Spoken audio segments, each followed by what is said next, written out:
Hello mga guys, welcome back to my channel, Guys Automotive mga guys. Kwentuhan na lang tayo rito kasi alam nyo naman mga guys, dito sa mga video ko kulang ako sa wag e-edit o anong mga dapat gawin. Ang ano lang natin dito mga guys, kwentuhan na lang tayo rito.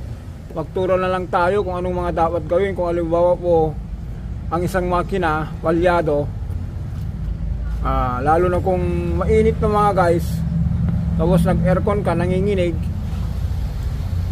Minsan po kasi kahit walang check engine, itong ignition coil, kasi mga guys, meron pong buhay unyan. Meron pong yung yung lifetime, yung buhay niya kung kailan sa bibigay. Yan, injector. Kasi mga guys, ang issue po nito, kung mainit, nawawalan siya ng power. Ibig sabihin, nanginginig. Ang ginawa natin mga guys, nag-troubleshoot tayo sa heater plug, nag-check tayo ng spark plug, yung status ng spark plug. Napansin ko mga guys, yung number 3, masyadong kulay itim. Ibig sabihin yun mga guys, hindi makasunog or pwedeng reach o kaya matakaw. Kaya ang ginawa ko muna mga guys, nagpalit tayo muna ng injector. Palit tayo ng injector. Kung pinalitan natin ng injector, gumanda yung andar. Kahit nag-aircon ka, kahit mainit na, normal na. Ito ang naging problema. Kung hindi pa rin mga guys, kung hindi pa rin po ma-solve, isusunod itong injector. Kasi yung injector po mga guys, kung po niyan, kung hindi na po maganda yung sunog niya, yung mahina na yung kuryente, ito pong spark plug, magiging kulay itim po yung niya, yung pinaka tip dun sa loob. Yun ang natin dito mga guys. Yun po yung ginawa natin dito. Ano po ito mga guys? BIOS. Ito po yung galing Batangas sa Lipa. Kinuha natin doon, inalalayan natin sa expressway. Nakarating naman dito. Ngayon ko lang kasi mga guys, ngayon lang ko nabigyan ng ng pansin. Kasi puro tayo home service. Tapos sumabay pa tayo sa sakit na trangkaso, halos almost 2 linggo na hindi tayo nakatrabaho kasi init lamig kasi ginagawa ko mga guys, kung may mga customer na nagpaparescue, pinupuntahan ko kasi lalo na sa mga customer natin na yung mga umalalay sa atin nung wala pa tayong customer. Kaya ang ginagawa ko mga guys, kaya kanina nakita nyo po dun sa meron tayong customer sa Antipolo Upper, meron tayong pinalitan ng fuel filter ng Chevy, yung Trailblazer. Ngayon mga guys, yun lang po, ito lang po natin tong araw na to. Marami tayo rito mga guys, marami tayong ginawa kanina, kaya lang sabi ko nga po, kulang na tayo sa oras. Meron tayong Mirage na pinalatan din natin ng fuel pump. Ang ginawa ng may-ari, sinabay na rin po yung pinaka fuel yung fuel filter niya. Ayan, kunin ko saka para makita natin.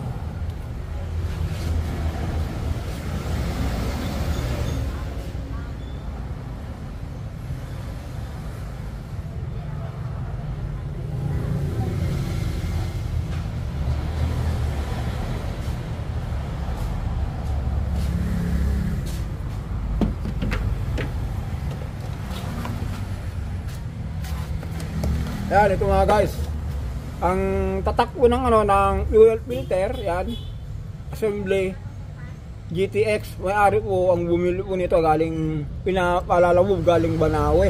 Ito mga guys, kung halimbawa po bumigay po yung kung ayaw umandar, yung tumirik, kasi nangyari nito mga guys, tumirik galing Makati, dinala dito sa Antipolo. Ang nangyari mga guys, ganito gawin nyo. kung i-on nyo yung susi, meron pong dugtungan dito sa ano, sa katulad dito mga guys, yan. From fuel pump yan, galing dito.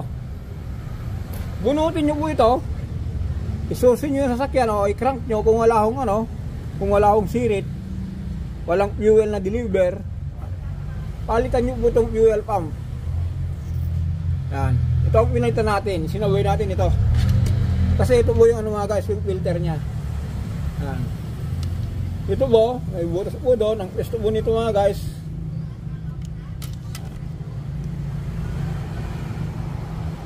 Yan, tanggalin natin kasi para hindi na mga guys, basta ito po yun, nasa loob. Ito po yung naka fuel filter nya. Kasi ito po yung ano, ito po yung pump, i-deliver nya rito. Ito, papunta dito sa ano, sa makina. Ulitin natin mga guys para masundan nyo. Ngayon ito, balikan natin itong BIOS. Itong BIOS kasi mga guys, pagdating kong mainit, wala nang power. Nagluluko, palyado. Ang una niyang gawin po, i-check nyo muna yung yung ignition coil. Kung maganda ba yung deliver niya ng kuryente. Kung maganda naman po, parang pantay, tanggalin nyo yung spark plug. I-check nyo po yung spark plug kung anong status, kung pare-pares bang sunog. Ngayon mga guys, ang napansin ko dito, spark plug niya kulay itim. Parang yung parang hindi makasunog, yung kulay, iba yung kulay niya, iba sa lahat, iba sa tatlo. Kaya ang ginawa ko mga guys, ulitin natin, nagpalit tayo ng ito. Yan. Pilander natin ng mga ilang oras, rinotes natin, wala na yung palyado na. May power na po siya, kahit naka-aircon ka, hindi na pumapalag-palag. Ayan, ulitin natin mga guys inabutan natin ng gabi.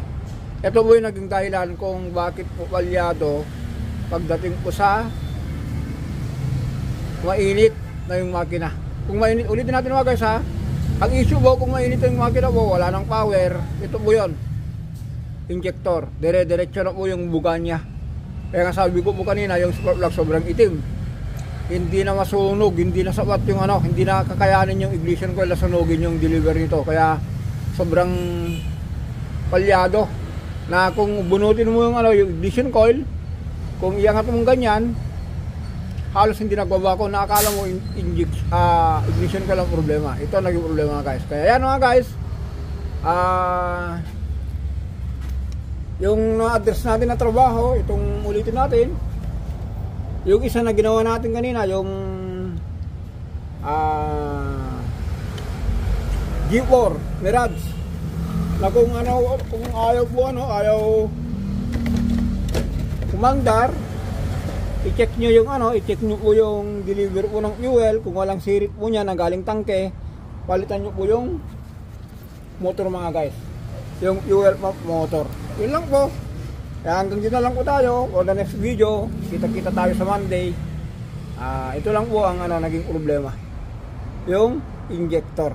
Kaya hanggang dito na lang po tayo mga guys. Don't forget to subscribe, like and share. Maraming salamat.